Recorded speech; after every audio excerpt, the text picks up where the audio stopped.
Bienvenidos, gracias por haber venido. Estamos acá para responder todas las preguntas que surgieron en el último video sobre escritura y las que se habían acumulado en Instagram. Si tu pregunta no está acá, si tenés más dudas, si hay cosas que no te quedan claras, por favor escribinos. O sea, escribí acá, escribí en Instagram. No te quedes con la duda, que las dudas con respecto a tu libro, a tu primer libro, no bloqueen tu proceso creativo. Eso es una cláusula. Siempre me escuchan decir que cuando estamos escribiendo hay que escribir con pasión, cuando estamos editando, editamos sin piedad, cuando estamos preguntando, preguntamos todo. O sea, el proceso creativo hay que preservarlo y nada lo tiene que bloquear. O sea, hay que manejarlo como, no como algo frágil, pero sí como algo importantísimo. Es lo más importante que vos estás haciendo ahora. Más, mucho más si es tu biografía, es un libro de memoria, si es algo de tu familia, de tus amigos, de tu recorrido por Europa, lo que sea que estés escribiendo, ¿ok? Voy a responder estas preguntas, por favor, si hay alguna que no está, me la agregan acá. Primera pregunta sobre escribir el primer libro. ¿Por dónde empiezo? Me mató esta. Bueno, lo que voy a decir pasa mucho en el taller, que vienen con un montón de ideas, ni siquiera está definido el primer libro. Eso es clave, pero no es una obviedad. En realidad todos queremos escribir un montón de cosas y nadie sabe muy bien por dónde empezar, principalmente si no hay ningún amigo o en la familia, nadie que haya publicado un libro que nos pueda como agilizar la parte inicial, ¿no? Esta que está llena de dudas. Para como mirar bien, pasarle cepillito a esto que estamos tratando de observar y sacarle un poco de arena, elegí cuál es el primer libro, no tenés que elegir qué escribir y punto, se terminó con el primero. Es el primero, después va a venir un segundo, un tercero, un cuarto, un poemario o una novela, ficción, no ficción, lo que sea. Definí cuál va a ser el primero, cuál es el más importante, o sea, cuál es el que más te da ganas de escribir ahora, cuál es la historia que contarías aún de madrugada, que podrías quedarte sin dormir, sin comer, que puedes pasar el fin de completo trabajando en esto, que salís de tu trabajo y te pones a escribir. ¿Cuál sería? ¿Sí? Una vez que lo tenés identificado, lo escribimos, lo editamos, lo publicamos y pasamos al segundo, ¿ok? Saquen esa bruma. ¿Vieron cuando uno pone un saumerio y se queda quietito y el saumerio hace esa? O sea, hay que sacar eso. Hay que atravesarlo y decidir volcarlo en un papel, en la compu y seguir adelante. No importa, no importa mucho. Ay, no, yo debía haber empezado por esto. Deepak Chopra está con el libro número 91. O sea, 91. 91 libros. Miren si él va a decir, el 87 debería haberlo publicado antes. O sea, chicos, ya está publicado eso. Eso es obra tuya. Ay, no, debería haber pintado primero el rojo y después. Es un proceso creativo, lo que a vos te nazca. Eso no, uno puede pedir opinión, puedes preguntar a tu esposa, a tu amigo qué opina, pero no deja de ser una opinión, ¿sí? Ni siquiera el más sabio. O sea, cuando uno tiene algo por compartir, tiene que compartirlo, ¿sí? Lo tiene que sacar de adentro para saber qué hay después, qué hay atrás. Capaz que está bloqueando otra cosa, no sé si más importante, pero otra cosa que quiere salir a la luz, ¿ok? ¿Por dónde empiezo? Por definir cuál es la historia que te urge contar. Segunda pregunta. El índice, bueno, sobre el índice. Hablaban mucho sobre. El libro no tiene ni que tener índice, o sea, no hay un tiene que. Pero una vez que tenés definido lo que vas a escribir, vamos a hablar de una memoria, ¿ok? Quiero escribir mis primeros 15 años porque viví en el campo y la historia, la vida que tuve allá fue maravillosa. Bueno, ok, ¿qué querés contar de eso? Y me gustaría contar mi infancia, que me criaron mis abuelos, estoy inventando, ¿ok? Que, cómo fue mi paso por la escuela rural, cómo fue, ok, ¿querés dividirlos así? No quiere decir que esa primera división vaya a ser la misma que esté al final de mi escrito. Yo voy modificando, pero sí tiene que tener un esqueleto, ¿sí? Una cabeza, las vértebras, las piernas, los brazos, o sea, los huesos, ¿cierto? Entonces, bueno, podemos empezar diagramando un esbozo de, acá voy a escribir primero sobre de mis 0 a mis 5, cómo llegué a estar en el campo y cómo llegué a ser cuidado por mis abuelos, criado por mis abuelos. El segundo, cómo aprendí a leer y a escribir. El tercero, cómo me conecté con la escuela rural. El quinto, mi primer noviecita, ¿no? Hacer un diagrama. Después, ir a rellenar con todos los datos que yo tengo, que no son los finales, son lo que yo tengo ahora. Bueno, sobre cómo aprendí a escribir, me acuerdo de esta anécdota. De mi primer noviecita nada más me acuerdo el nombre y cómo la conocí, nada más. Pero sé que hablando voy a tener más. Cuando vaya a mi pueblo voy a buscar la caja donde tengo los recuerdos y ahí tengo la primera cartita. O sea, no hace falta tener todo de cada capítulo. Una vez que ya tenemos un poquito de cada, empezamos a dedicarnos de lleno a uno. Bueno, voy con este, ni siquiera importa el orden, voy con este porque es el que más lo siento acá, porque mi abuelo está muy enfermo, así que voy a escribir sobre él. Lo voy a visitar, le llevo, le hago preguntas, listo. Lo tengo cerrado a este capítulo, voy a otro. En el transcurso que estoy escribiendo sobre cómo aprendí a leer, por ejemplo, me revelan que a mí me gustaba mucho cocinar, por ejemplo, y me gustaban las recetas. Me había olvidado completamente y hay una foto que, bueno, entonces me surge escribir. Lo escribo, lo agrego, lo divido en dos, le pongo esto. Escuché una canción cuando iba en el auto al trabajo y quiero que esté. ¿Cómo hago? O quiero que sientan esto. Bueno, ¿qué quiero? Pongo la canción, pongo el QR o el link para que la gente vaya, toque y escuche esa canción mientras me lee. O quiero que esté la letra. O en realidad no conecté con la canción y con la letra, sino con el autor. Porque yo lo conocí, al autor de esa letra. Bueno, lo entrevisto, lo incluyo, lo que sea. ¿Sí? Ay, me encontré con una frase en un libro que estoy leyendo y quiero que esté. Bueno, lo agregamos. ¿Dónde? Al inicio, al final, en el medio. Y siempre es papelitos, siempre es pegar y sacar, ¿ok? No es nada definitivo, nada está escrito en piedra. Hasta el momento en que uno tenga el ISBN, que es ese código que ya hablamos siempre en los talleres, uno le puede hacer todas las modificaciones que quiera. Después, si quiere hacer modificaciones, como hay que pagar, como hay dinero de por medio y hay trámites para preservar esa obra y que tenga como su patente, bueno, ahí lo meditamos un poco, si uno quiere cambiar cuántas ediciones y modificaciones va a hacer, depende de ustedes, su dinero y las ganas que tengan de meterse en esas cosas. Si no, ya está, pasan al próximo. No estoy diciendo que sean cosas malas, o sea, quiero decir que al que le tiene que cerrar por todos lados la idea es al autor, es a vos que estás escribiendo esto, ¿sí? Vamos con estos personajes.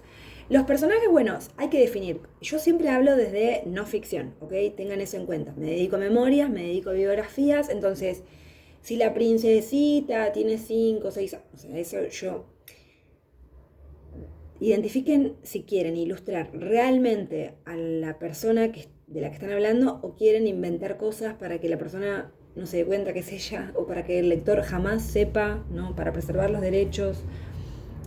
Cuando hablamos de no ficción y hablamos de gente real, si nos metemos en memoria, si quieren hablar de su maestra de jardín, su primer profesor del secundario y todas esas cosas, hay que hacerse algunas preguntas básicas, pero después pueden volar con la imaginación.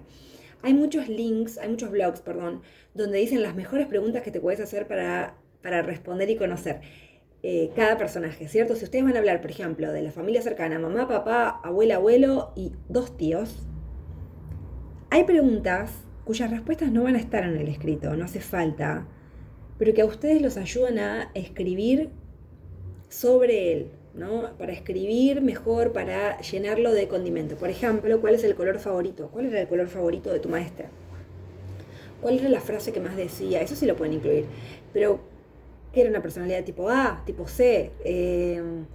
¿Qué hacía tu tía cuando tenía días de vacaciones? ¿Qué hacía tu abuelo cuando se sentía enfermo? ¿Qué hacía? Preguntas re puntuales, específicas. Si fuera del 2023, ¿sería de Boca? ¿Sería de Newell? ¿Sería de...? Y bueno, por su pensamiento. Entonces, a la hora de hacernos tantas preguntas, ¿con qué gusto de helado lo representarías? ¿O qué olor actual, qué aroma te recuerda a tu abuela? Bueno, el olor a coco, ¿no? Ay, no, a mí me hace acordar al perfume tal. Bueno, lo que sea. Cuando uno rellena tantas cosas, tantos condimentos específicos sobre cada personaje de tu manuscrito, es mucho más fácil a la hora de escribir y a la hora de leer uno entiende más, porque está escrito desde un montón de otras perspectivas que no sean la tuya ahora actual, ¿no? Limitada, porque vos estás pensando en tu trabajo, en tu familia, en tus horas futuro, en tus pasatiempos, y en este libro, como fuiste creado, o sea, solamente podemos pensar como nosotros, ¿no? Pero a la hora de escribir y ser escritores, sí nos alejamos un poco, tratamos como de observar el panorama desde otros lugares, nos sentamos, o sea, el hecho de sentarnos diferentes, de arreglarnos diferente a la hora de escribir cada capítulo, eso, bueno, lo vemos en los talleres. ¿Qué ropa me pongo para escribir? No vamos a entrar en detalle en eso, pero la ropa que nos ponemos para escribir, la música que estamos escuchando, el olor, si le ponemos velita o no, es fundamental si quieren hablar desde ustedes, ¿no? Porque el lector no va a estar viendo qué pijama teníamos puesto cuando escribíamos, no va a sentir el olor de la velita que ustedes prendieron cuando estaban escribiendo, pero eso los acerca.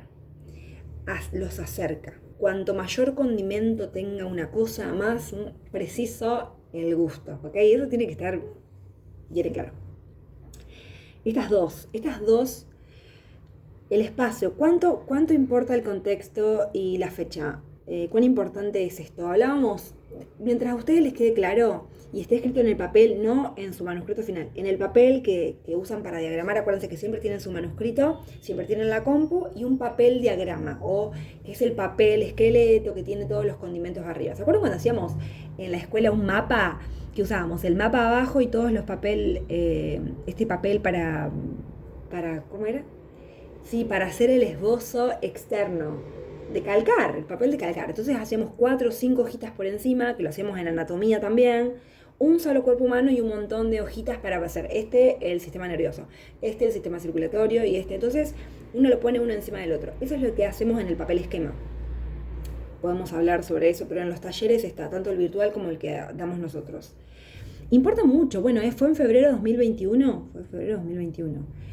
Puedo buscar en internet qué pasó en febrero de 2021 en el mundo, qué pasó en Argentina, qué pasó en España, qué pasaba acá, qué pasaba con respecto a la gente. Si yo estoy hablando de un danés, que bueno, taca, busco. Entonces puedo hacer conexiones. No importa que no las escriba, pero yo, en mi mente, tengo que tener esa claridad, ¿ok? Estoy hablando, este libro, estoy relatando 7 días, esto pasó todo en 7 días, ¿no? Como Marina, el libro de Marina. O esto pasó de Carlos. Sí, zafón. O esto pasó en 7 años. O, como les contaba al principio, voy a hablar de mis primeros 15 años en el campo. ¿Cuánto tiempo abarca este libro? No importa si después quieren hacer el tomo 3, tomo 4 y que se especialice en la primera etapa, en mi última etapa. No importa, lo que importa es ahora y un contexto bien armado. Y esta última pregunta que me encanta y es: ¿cómo sé el grado de complejidad en las palabras que voy a usar? Eso siempre va orientado a tu público. Cuando vos tenés definido cuál es tu libro, la segunda, tercera pregunta que te haces es: ¿quién me va a leer? Ese es vos, o sea, ¿para quién estás escribiendo este libro? ¿A quién te dirigís? ¿Son mujeres? ¿Son jóvenes? ¿Son mujeres de qué edad? ¿De 20 a 40 años? Ok, ¿qué le pasa a una mujer entre los 20 y los 40 años? Primero uno tiene que identificar. Y una vez que ya está claro, no, yo le escribo a los niños hasta los 12. ¿Listo? Ya está. Bueno, ¿cómo hablan los niños? ¿Qué les gusta a los niños? ¿Qué palabras ya conocen los niños y qué no? No, le escribo a gente de doctorado para arriba, que sea súper letrada, que sea bueno, o sea, voy a hablar con qué vocabulario, qué palabras quiero. Tengo que escribir el significado. Si uso frases como más fuerte que o más vueltas que la calecita, ¿lo tengo que explicar abajo o mi público lo entiende? ¿Es para Argentina? ¿Hablo de mate o tengo que explicar que el mate es porque quiero que esto sea lanzado al mundo? Depende siempre de tu público, pero primero depende de qué tipo de historia estás contando. Bueno, estamos, Mándennos más preguntas, cualquier cosa. Las preguntas con respecto a la publicación ya las hicimos en otro video. ¿Cómo publico? ¿Qué es mejor? Hay talleres también sobre eso. ¿Cuál es la mejor forma de publicar mi libro? ¿Lo publico en Amazon? ¿Lo publico en una editorial? ¿Cómo hago para llegar a una editorial? ¿Cuáles son las formas de autopublicarme? Y demás, ya está todo publicado. Estas eran específicamente sobre el primer libro, el primer estadio, cuando estamos ahí como con un montón de cosas y hay que empezar a abrirse camino. Muchas gracias y déjennos las preguntas. Espero haber respondido. Besitos.